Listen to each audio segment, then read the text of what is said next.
morning po mga ka-dog lover. Eto na nga po, nanganak na ang aming baby Athena. First time mommy po siya, pero in fairness, ang galing niyang umir. Imarites ko lang po sa inyo ng kauntian. Alauna ng madaling araw, ayan, Tagalog na Tagalog tayo guys kasi Pinoy tayo eh. Binisita siya ng pinsan namin, at sabi niya, hindi pa raw legal labor si Athena. Pero aba, bandang 3:30 AM, umakyat ulit yung pinsan namin, nalibang yata sa kaka-ML. Pagbalik niya, dalawa na daw ang nailabas ni Athena. O diba, sabi ko sa inyo, ang galing niyang umir.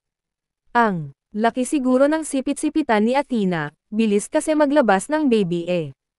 Ayun na nga, tumawag na yung pinsan ko sa kumadrona, syempre. Walang iba kundi ang aking gwapong asawa ang lalaking kumadrona.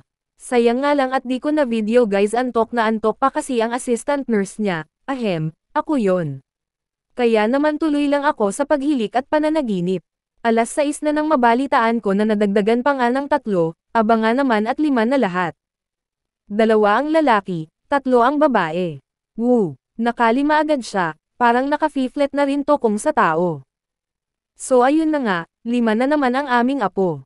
Hay nako, lolo't lola na naman kami, senior na po talaga. Well, abangan na lang po natin kung sino kamukha nila, kung si lolo ba o si lola. Kaya bago po iyan mangyari, baka naman po pwedeng pa-subscribe, like at click the notification bell para po updated kayo sa aking mga videos. Talagang ganyan po ang buhay nating mga dog lover, kasi tunay na anak at pamilya na ang turing natin sa kanila. Sila ang nagpapasaya sa atin araw-araw bukod sa ating mga anak, kaya kailangan natin silang mahalin at alagaan. So yun, hanggang dito na lang po muna mga ka-dog lover.